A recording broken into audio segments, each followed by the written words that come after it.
Hello and welcome to episode 8 of the Parliament Podcast. I am your host, Andy Segedin, online managing editor of TLR Volume 91. On today's episode, we take a very focused look at a proposal from the Pennsylvania Supreme Court Rules Committee that would undo a current requirement that professional malpractice claims be pursued in the county of injury. To unpack this, we've enlisted the help of David Inscho, note comment editor from TLR Volume 75 and partner at Kline Specter here in Philadelphia. We hope that you find our discussion informative and enjoy. We are really excited to welcome David Inscho to the podcast today. David is a partner at Kline Specter here in Philadelphia, specializing in, among other things, medical malpractice. He served as a note comment editor on TLR Volume 75, and we are speaking with him today about a proposal of the Civil Rules Procedure Committee of the Pennsylvania Supreme Court. I did not know that existed until today, to no longer restrict medical malpractice claims in the county of the injury.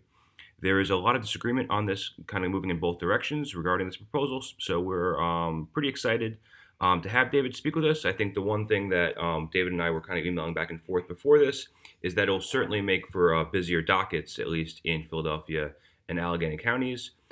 So with that said, welcome, David. Thank you for joining us. Good morning, Eddie. Thanks for having me. So a lot of our prior podcasts, I know I kind of led into something that could be a relatively interesting change here in Pennsylvania overall, but a lot of our prior podcasts did have more general feel. I do want to focus mostly on this proposal, but before I do that, I would like also to ask kind of your thoughts. I know we picked our new ed board yesterday, and I was just kind of hoping to get your thoughts looking back 16 years, what you remember from TLR, what was it like back then, that sort of thing. I was thinking about that, getting ready for this, and the one thing that you lose by force and by obligation as you practice law for a decade and a half or more is you become more of a specialist. One of the intellectually satisfying things about being on a law review and about being even a law student in general is your exposure to wide areas of the law and your ability to stay abreast of the developments kind of across the whole scope of legal practice. Inevitably, when you get to my station in life, you're able to discuss, I hope at least with some level of confidence, proposals such as this in a very narrow, focused, important area of law. But you lose kind of that generalism, kind of that knowing what's going on. You probably become a lot more of a boring guy at cocktail parties as a result. But that's the one thing you lose, I would say. Well, that's unfortunate because our last question is, I guess, what you say at cocktail parties. So hopefully you kind of find your groove back before then. Now, I hate to contribute to you becoming more narrow, because again, as I mentioned, I do want to focus on this proposal from the Civil Rules Procedure Committee. Before we get into that kind of discussion, I do want to go over some of the basics. The rule that medical malpractice claims can only be filed in the county in which the claim arose dates back to 2003. Currently, the Rules Committee is accepting comment until February 22nd. And full disclosure, Mr. Specter, a founding partner of your firm, has come out in support of this. And I don't want to put you in a position to speak on behalf of your firm, but I know right before we started recording, you did have some thoughts, I guess, in terms of this area of law. What's the reaction going to kind of be? How the hell that's going? And how standard this is, how unique it might be, that sort of thing. Sure. So to understand what exactly we're talking about Pennsylvania Rule of Civil Procedure, which obviously in this case governs civil actions brought within the Commonwealth of Pennsylvania, and specifically where and where meaning in what court of common pleas those actions can be venued. And it deals specifically with professional malpractice claims. So it actually has a little bit of a wider scope. It doesn't necessarily always deal with medical negligence, although that is what we most commonly think about. I think an important distinction to draw kind of initially is that we are not talking about jurisdictional issues here. Jurisdiction, as we know, is defined by the Due Process Clause and limited by the Due Process Clause of the Constitution. And nothing in this proposal could change whether or not it is constitutional from a federal standpoint to hail a medical provider into court within Pennsylvania. That's a completely separate inquiry. So the question that we're dealing with today deals with where in the Commonwealth of Pennsylvania a case may be venued, where the plaintiff may bring the case. Historically, the plaintiff, as the person with the burden of proof, as the person who is bringing the complaint and the cause of action, chooses where they're going to bring that case. And the rules prior to 2003 were applicable across the board, that there were a number of potential venues where the plaintiff could bring the case,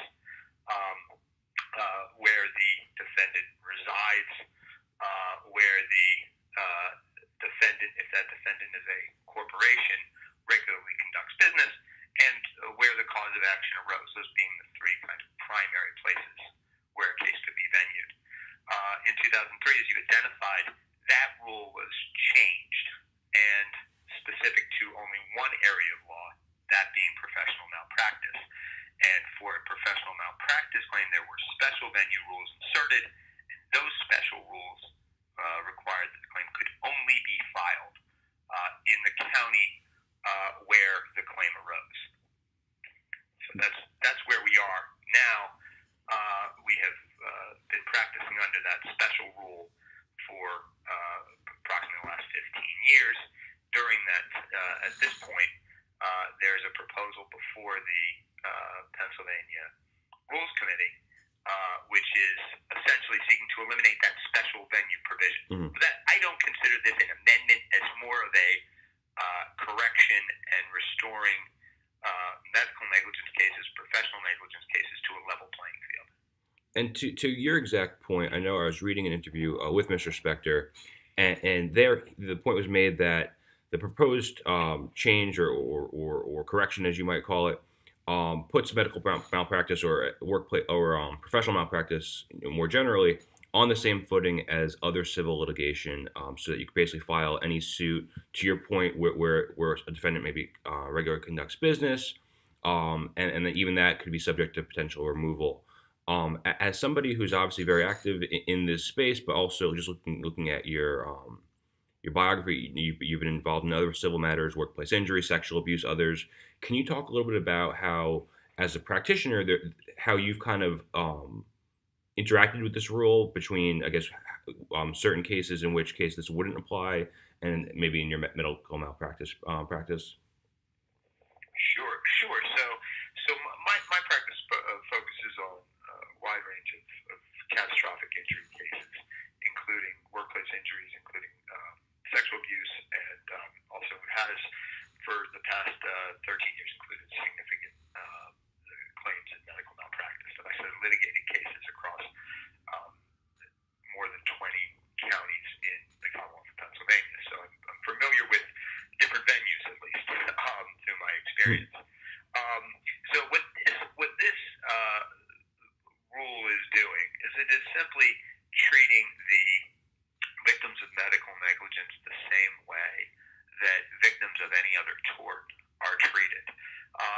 One thing we have to keep in mind is that anytime we're having a conversation about so-called tort reform, what we are dealing with on one side are the business or corporate interests that are often seeking that reform.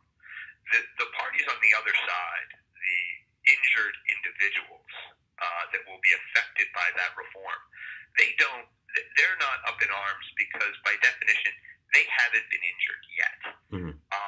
So what happens is, you have a person and a family, a loved one that comes to you after being the victim of medical negligence, and only when they get to your office, after they've been injured, do they learn that their injury is treated differently in the Commonwealth of Pennsylvania than any other injury, and that their rights and access to certain courts is less than had they been injured by the drug the doctor prescribed, as opposed to by the conduct of a physician. And I guess to follow up on that, I'm curious as to the kind of process leading us to here. I think, like any other average Joe, I pretty much read this a few weeks ago in the Inquirer, and obviously I've seen it come up in other areas since. And I guess in reading those articles and doing some research, there does seem to be at least a little surprise from opponents to this change. And as somebody who's kind of obviously been involved in it very very closely, can you talk a little closely in that it's part of your practice? Can you talk a little bit about the feeling about this, I guess, kind of oddity or incongruity in civil practice, and what kind of got us here, if there's been actual headway into trying to lead to this change? Well, I think there's been a number of things. One, and I think we're going to get into this discussion later, is that this venue rule was one of a series of measures which heightened the bar for victims of medical negligence to bring suit and recover, which were all passed in the early 2000s.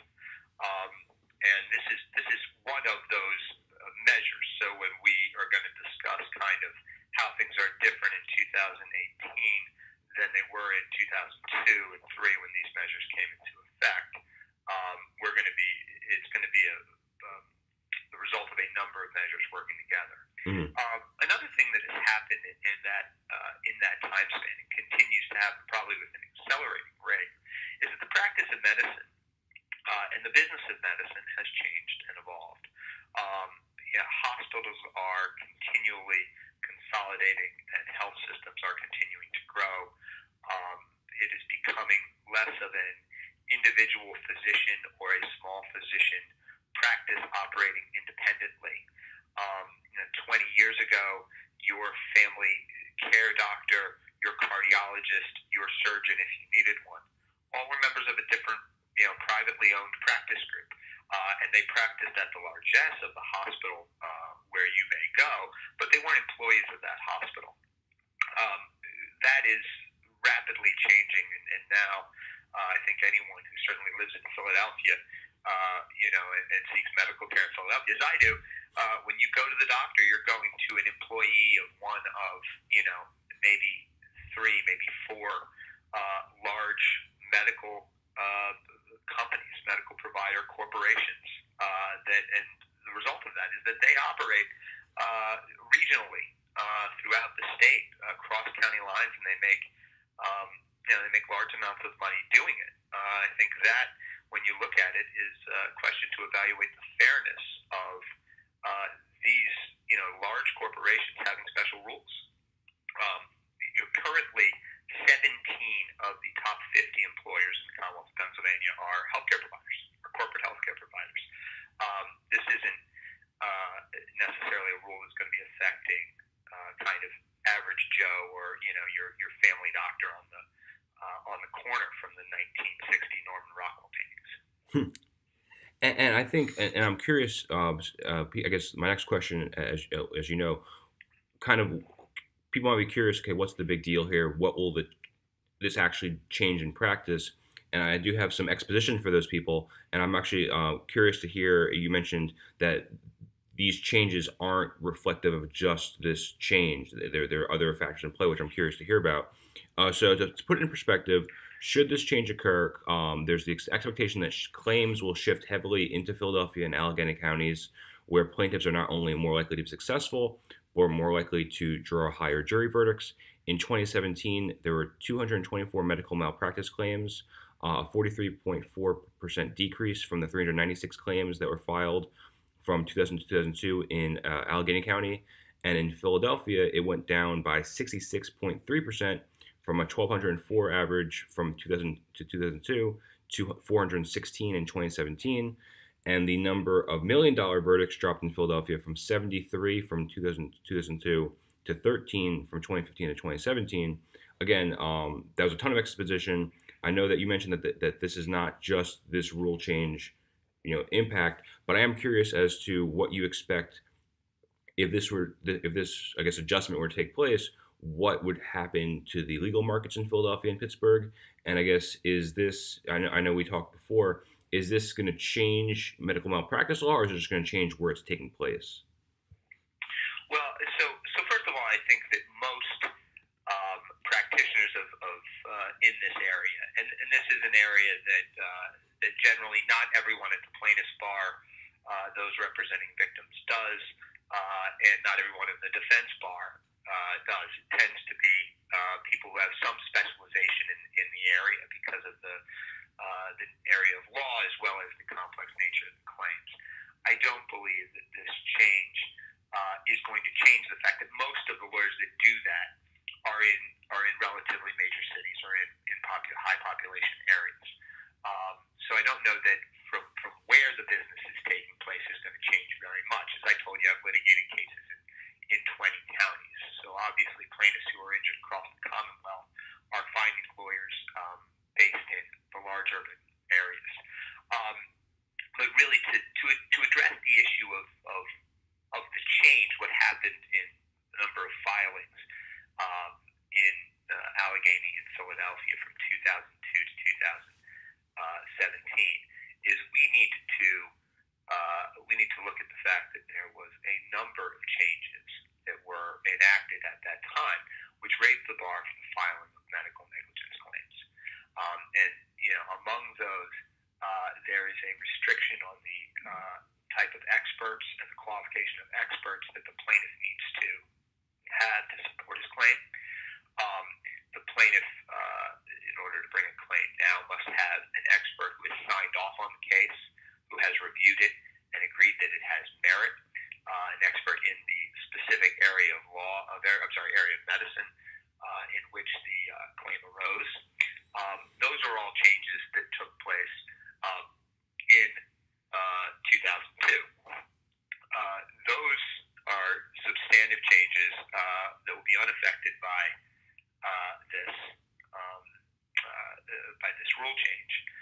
That's in large part responsible for the decrease in medical malpractice filings, which you see kind of across the board.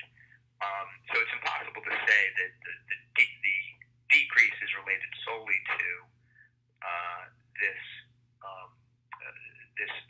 special venue provision. And I guess to your exact point, there has been pushback. I know I was reading an article about State Senator Lisa Baker, who is the chair of the Senate Judiciary Committee, and she's come out really opposed to this change. In an interview, she said that she, I guess, made a point that the Pennsylvania economy hasn't been impacted, in her opinion, for the better with some of these reforms. Now, to your point, some of those reforms might not be changing no matter what happens here.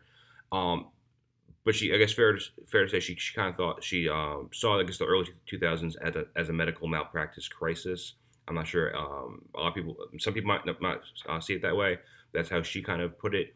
I know it'd be unfair to ask you if you agree or not, primarily because you were just a very young lawyer at the time. But I guess, can you talk a little bit about, I guess, take us back to when you were coming out of school and, maybe you were interested in this area of law, and then you saw this kind of change happen very quickly.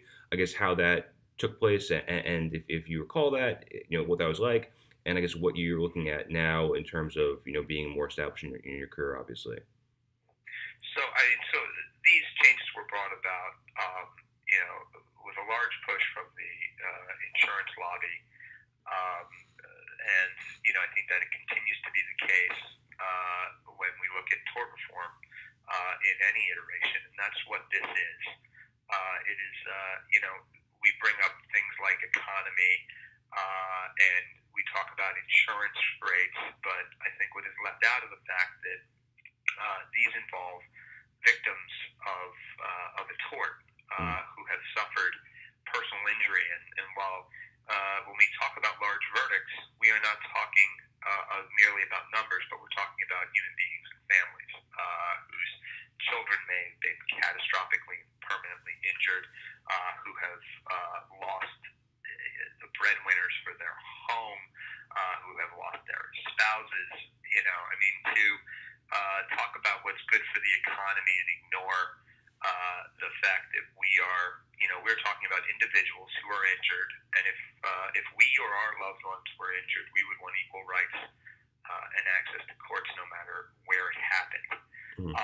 The truth is, and the facts are, that the medical care in the Commonwealth of Pennsylvania is certainly, based on the growth of it, economically feasible.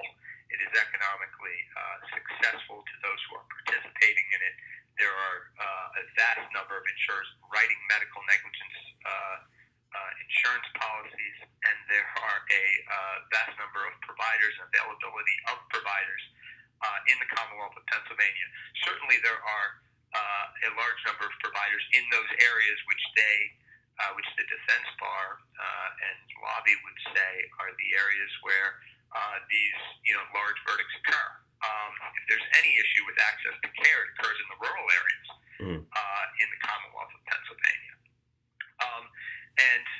Despite what is said about the venues in Allegheny County and Philadelphia, the statistics show that 2/3 of medical negligence cases in Philadelphia are unsuccessful that go to trial. The majority of cases that are brought to trial in Philadelphia result in a verdict for the defense. There is, dare I say, an assumption which is made, which can be very troubling in the response to this claim, that jurors in Philadelphia and Allegheny County either can't be fair or can't understand these cases, and I strongly reject that. That's not an accurate assumption. The juries in Philadelphia are fair. They do understand these issues, and they render verdicts that are fair and just, as does the bench. And there's an assumption that we can't have cases brought in Philadelphia because it's not fair. The truth is, it may not be the way the insurance industry would like it, but it is a fair verdict. It is a fair result.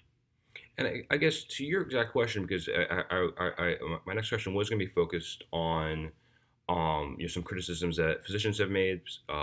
There's been reports that for an OBGYN, for instance, their insurance coverage has gone down significantly from, I think, the average was $130,000 in 2003 to $50,000 today. But to your point, obviously everybody has, I guess, an interest in this case, in this rule or perhaps correction.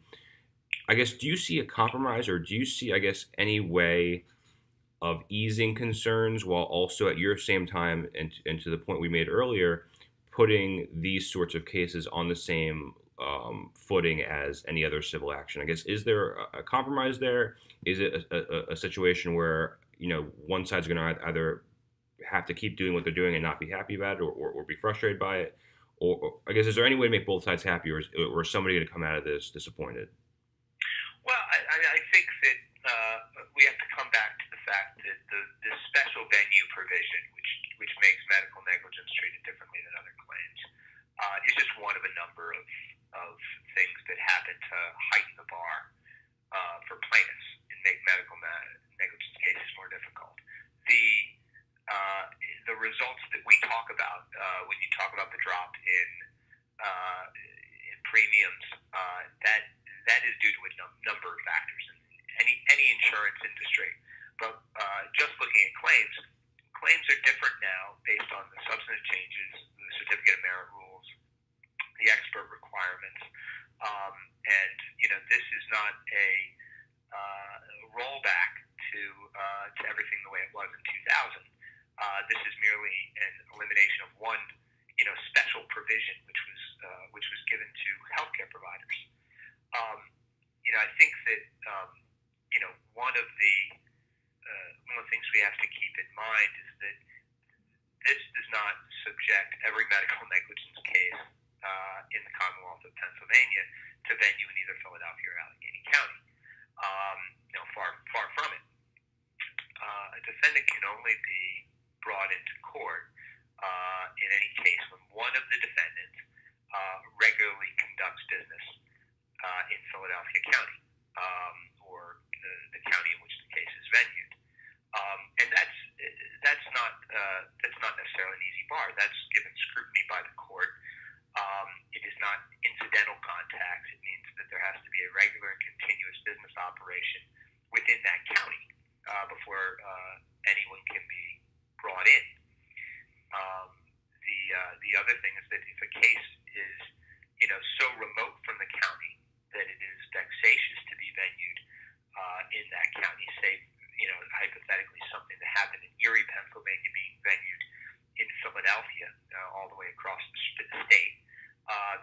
has discretion and does move cases based on the inconvenience and expense of litigating in a remote county. So there's a number of limitations here that remain in place which protect all other defendants and all other claims. And you kind of touched on it already, so I apologize if I'm forcing you to repeat yourself. But I guess I am curious about how this might actually play out in practice, because I think to your point, reading the newspaper, that there's been hypotheticals to your exact point about one person, a medical provider being pulled across state to be forced to defend the case. At the same time, I've also seen plenty of times and examples given of judges moving cases in which the county didn't have a significant tie. I guess, how do you think this works out in practice? I guess obviously you spent almost your entire career under the current venue rule. Do you anticipate, if this were to change, your day-to-day practices would be different, or do you think of this as a small change? I guess, how would you kind of do it before and after of this, should this move forward? Sure, I think it is a relatively small change. It is going to affect those cases which are brought against large corporate medical providers that operate across county lines and that regularly conduct business in multiple counties. When they are brought in as a defendant, the plaintiff will have the same option he or she does in every other type of case, which is to venue it in the place where that corporate defendant makes his money, and you can pursue him there. So that's the cases that it's going to affect. One of the things that is often lost when we talk about medical negligence cases and where they are venued is that one of the selections in venue is not just what juries are going to hear the case, but also the speed at which a case moves. In the Commonwealth of Pennsylvania, each county has a large amount of latitude in how they run their dockets, and because of that, there are suburban counties around Pennsylvania which have significant delays and significant backlogs as far as getting a case to trial, whereas Philadelphia County, for example, is relatively efficient in that regard, and that's one of the considerations that you take into account in venuing a case, that a plaintiff should have the opportunity to have their case heard, not just in front of the jury, which would be fair to the claim, but also to get the claim before a jury as promptly as they can. I guess to your point, what you've described is something that would be a relatively small change in your day-to-day practice. I guess from your opinion, and I could perhaps guess why this is, but obviously this is a legal subject that has picked up some steam in the news here, at least locally. I guess, why do you think that is? Is medical malpractice just something that people kind of think of and gravitate towards?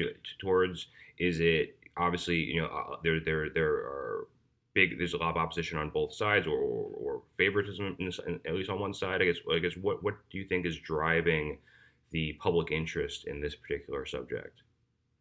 Well, I would like to think that people can be aware of the fairness in their system, and I think that we are at a moment in time where our everyday citizens, as opposed to the corporate interests, our everyday citizens are looking out at the world from the place of but for the grace of God go I, and I think that is the way that this debate should be viewed.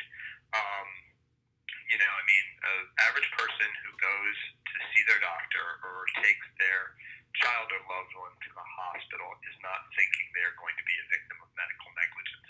They're not thinking that as they go through their lives, and hopefully for them they'll never have to experience what my clients unfortunately do experience in their lives. But I think that there is at this point in time, people are more willing to look out and say, hey, what if this could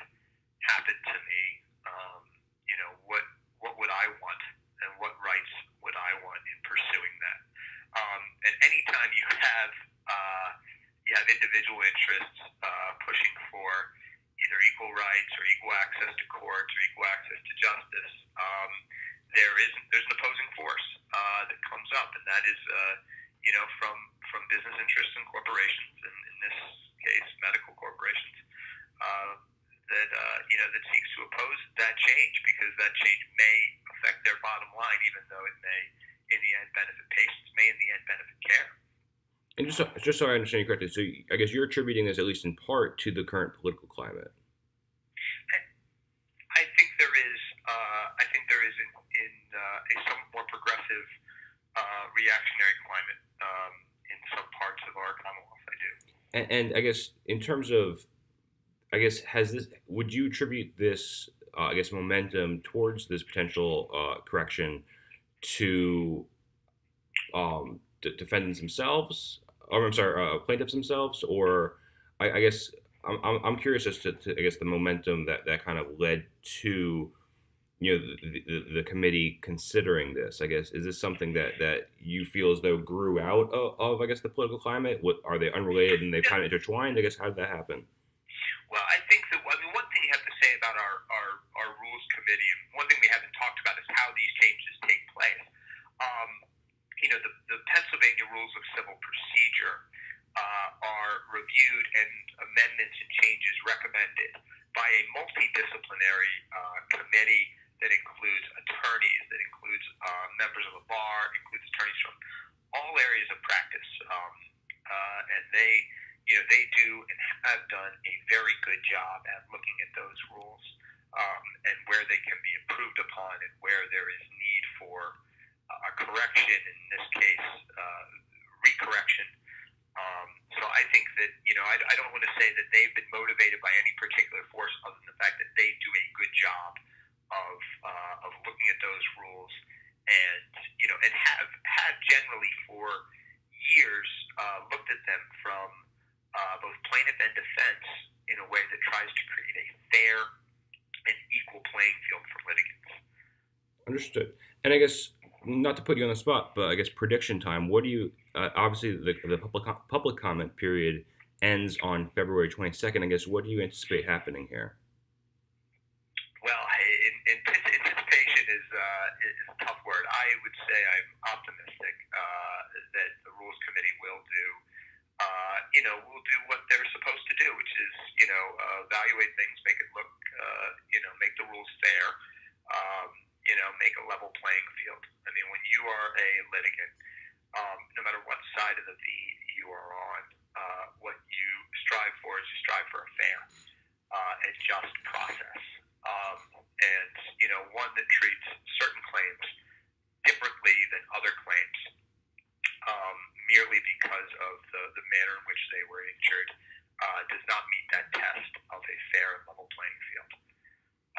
So my hope is that the Rules Committee will do that and that the Supreme Court will approve the rule change.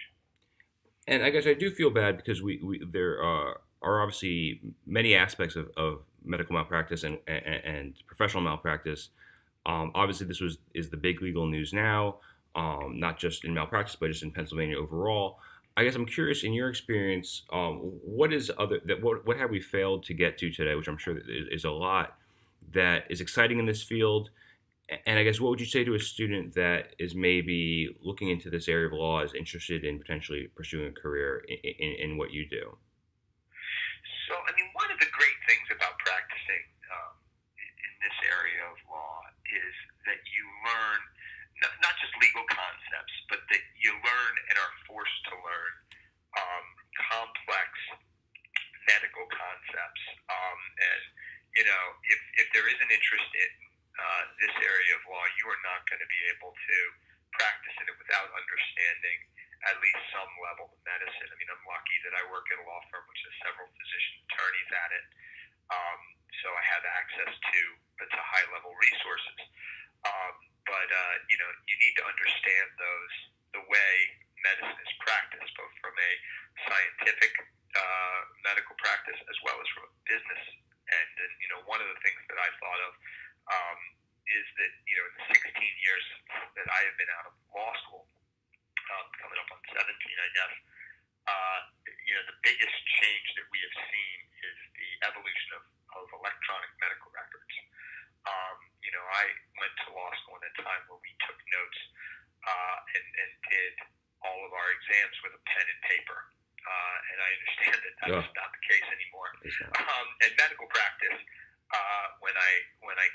evaluated also took place with a pen and a paper, and the doctor writing things out, and the nurse signing off on it. And all of that has changed.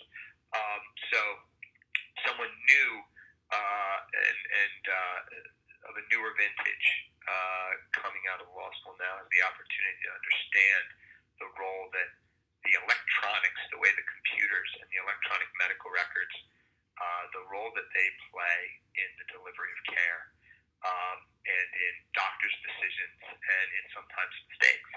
And we see that more and more, that the computer can actually be a hindrance to getting the right results sometimes in certain circumstances. And finally, and I'll be honest with you, you broke my heart to start the conversation because you said that you're no longer fun at cocktail parties. And my last question is always, what would you talk to, I guess, the lonely guy at the bar who just wants to have a beer and speak intelligently about a certain topic with friends after class? And I don't know how much advice you have for him, frankly, but if you do have any, I'd appreciate it.